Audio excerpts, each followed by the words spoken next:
അസ്സലാമലൈക്കും. എൻ്റെ പേര് ഫാത്തിമ. 13 വർഷമായി ഡയാലിസിസ് ചെയ്തിട്ടിരിക്കും. ആഴ്ചക്ക് 3 ഡയാലിസിസ്. ഇപ്പോൾ ശ്വസിക്കുന്നതിന് ഓക്സിജൻ ഇല്ലാതെ കിഡ്നി മാറ്റി വെക്കാണ്ട് ഒരു വഴിയുമില്ല. നിലവാന്നതിന് എടുക്കിട്ടാനുമില്ല. അതുകൊണ്ട് ഈ വീഡിയോ കാണുന്നതാണ് എന്നെ സഹായിക്കണം. എൻ്റെ ഓളെ 2 കിഡ്നിയും വർക്ക് ചെയ്തില്ല.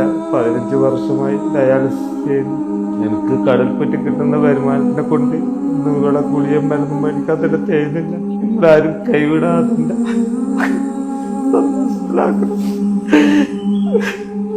നല്ല കൈവിടൂല, അതിൽ ഉറപ്പുണ്ട്.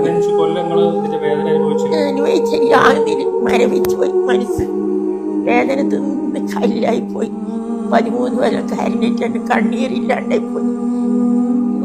ഒരു മനുഷ്യന്മാർക്ക് ഉറക്കല്ലേ വേണ്ട വ്യവസ്ഥ. മാറി ചെയ്യാൻ വേണ്ടിയിട്ടാക്കുന്നില്ല. വേദന കൊണ്ട് 4 മണിക്കൂർ പുറം വേദന എടുത്തിരിക്കും. ഞാൻ 1.5 കൊല്ലായി ഇരുന്നിട്ട് ഉറങ്ങി.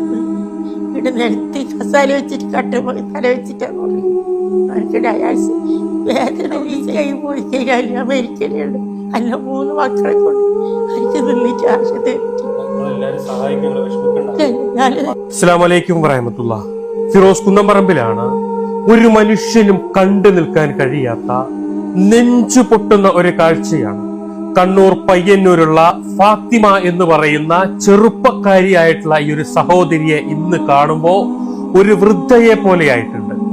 കിഡ്നി രോഗം ബാധിച്ച് 15 വർഷമായി അതിന്റെ കഠിനമായ വേദനയിലാണ്.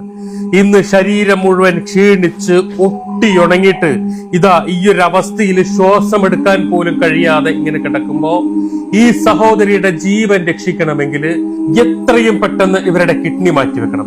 ഈ വീഡിയോ കാണുന്ന എല്ലാവരും പ്രിയപ്പെട്ട ഫാത്തിമയെ സഹായിക്കണമെന്ന് അഭ്യർത്ഥിക്കുകയാണ്.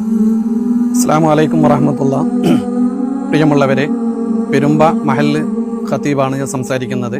പെരുമ്പ മഹലിൽപ്പെട്ട ഫാത്തിബി എന്ന് പറയുന്ന സഹോദരി 15 വർഷത്തോളമായി കിഡ്നി സംബന്ധമായ രോഗവുമായി കൊണ്ട് മല്ലടിക്കുകയാണ്. വളരെ പ്രയാസകരമായിരിക്കുന്ന സാഹചര്യത്തിലൂടെയാണ് അവർ നീങ്ങിപ്പോകുന്നത്. ഭർത്താവ് കടലിൽ ജോലിക്ക് പോയി വളരെ തുച്ഛമായിരിക്കുന്ന വരുമാനം കൊണ്ട് പ്രയാസത്തോടു കൂടി കഴിയുന്ന ഒരു കുടുംബം, അതോടൊപ്പം 3 കുട്ടികൾ, അതും ബന്ധുവീട്ടിലാണ് അവർ സ്വന്തമായി വീട് പോലും ഇല്ലാതെ താമസം കഴിക്കുന്നത്. 15 വർഷമായി നല്ലവരായിരിക്കുന്ന നാട്ടുകാരുടെയും മറ്റൊക്കെ സഹായം കൊണ്ടാണ് അവർ ഇതുവരെ ഇതിന് ഡയാലിസും മറ്റു കാര്യങ്ങളൊക്കെ നടന്നുപോയത്. തുടർന്നുള്ള ചികിത്സക്കും കിഡ്നി മാറ്റിവെക്കലിനും ഏകദേശം 35 ലക്ഷത്തോളം വരുന്ന ഒരു വലിയ സംഖ്യ അനിവാര്യമായിരിക്കുകയാണ്. യാതനയോടുകൂടി കഴിഞ്ഞു പോകുന്ന, പ്രയാസത്തോടുകൂടി കഴിഞ്ഞു പോകുന്ന